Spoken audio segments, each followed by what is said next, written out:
Hi and welcome to another topic video. In this session we're going to focus on consumer spending. It's a significant component of aggregate demand. Here's a chart showing the UK economic cycle since 2003. Notice that there's a cyclical shape to the path of national output. Britain went into a recession, quite a deep downturn in 2008 and into 2009, before starting an initially quite slow and then slightly stronger economic recovery.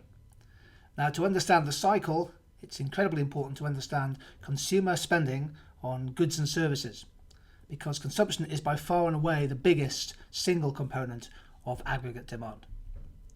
So consumption is simply spending on household goods and services, and mainly that's funded by income. The sources of income are wages and salaries from jobs, interest from people's savings and from their investments, and also incomes from pensions, both state and occupational, and welfare benefits. Consumption is easily the biggest single component of AD. A key concept to get hold of in this part of the course is the marginal propensity to consume. What this is the change in how much we spend when there's a change in our disposable income. So consider, for example, somebody receives a pay rise of £2,000 over the course of a year, and they choose to spend £1,500 of that extra income. Therefore, we would say that the marginal propensity to consume is £1,500 divided by the change in income, and that gives a proportion of 0.75. Now, it's a truism to say that if the marginal propensity to consume out of disposable income is 75%, then the marginal propensity to save, which is just the residual, the remainder, that must be 25%. In other words, the sum of the marginal propensity to consume and the marginal propensity to save must be 1. So what are some of the key factors that determine the level of consumption in the economy? The starting point, especially if you're from a Keynesian perspective, has to be the level of real disposable income that households have. That's income after direct taxation has been deducted and welfare benefits added, and also taking the general price level into account.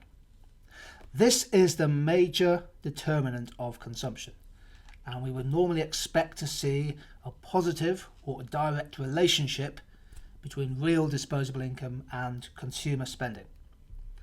This chart indeed tells us what's been happening to real disposable income per head of the population. It's in pounds, and it's measured per quarter.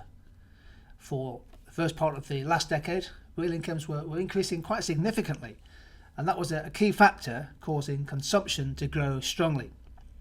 But notice what's happened since the recession. The recession started in 2008, lasted the best part of a year or so. Since then, the level of real disposable income per capita for households in the UK has been flat or gently rising.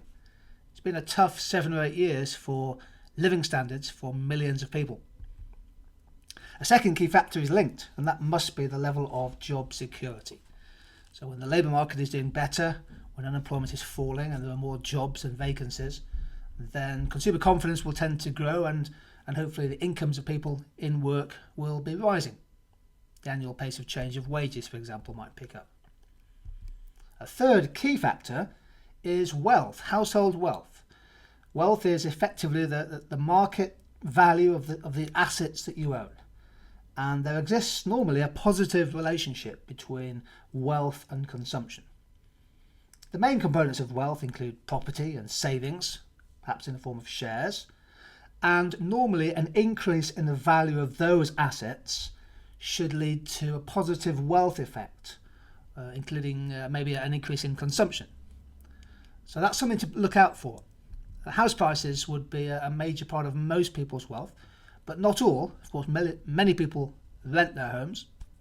This chart just shows at the moment the big regional variation in property prices in the UK, with London far outstripping the rest of the country. Adjusted for different types of housing and property, the average price in London in October 2015 was over £500,000. And consider the contrast with the likes of the northeast and the northwest. Staggering difference. This bit's important. Consumer spending is driven significantly by expectations and by sentiment. In other words, consumer confidence. When there's a lot of economic uncertainty, people tend to spend less and save more. But when confidence is returning to the economy, animal spirits improve, and that will lift demand. So confidence is extremely important. And again, the factors which boost confidence include greater job security, maybe the expansion of jobs at one's place of work, general perceptions about the overall strength of the economy. And interest rates must have an effect on household spending. Surely, the theory would tell us that's the case, and I think the evidence tends to as well. The interest rate is either the price of borrowed money or a reward for saving. Other things being the same, when interest rates go up, consumers will find it more expensive to borrow to fund their spending, and therefore more inclined to save because they will receive better rates of interest on their deposits. So typically, interest rates and household spending are inversely related, although the strength of that relationship, the so-called interest elasticity of demand, will vary according to where you are in the economic cycle. Might be worth taking a screenshot of this slide. I think it gives you 5 important factors that have a significant bearing on the level of household demand for goods and services. I did mention consumer confidence was extremely important. I just want to emphasize that to you. Confidence is oftentimes measured by surveys. We ask people about their expectations for their own circumstances, their own expectations for the state and the health of the economy as a whole, and whether people are more or less likely to make a major purchase, such as a new kitchen, a new car, or perhaps take the time out for a longer holiday. Notice in the chart here that consumer confidence, the percentage balance of optimists over pessimists, was quite negative in 2009, 2010. That's the legacy, if you like, of the recession. Just in the last couple of years, consumer confidence seems to have recovered somewhat. That's clearly a positive sign for the British economy.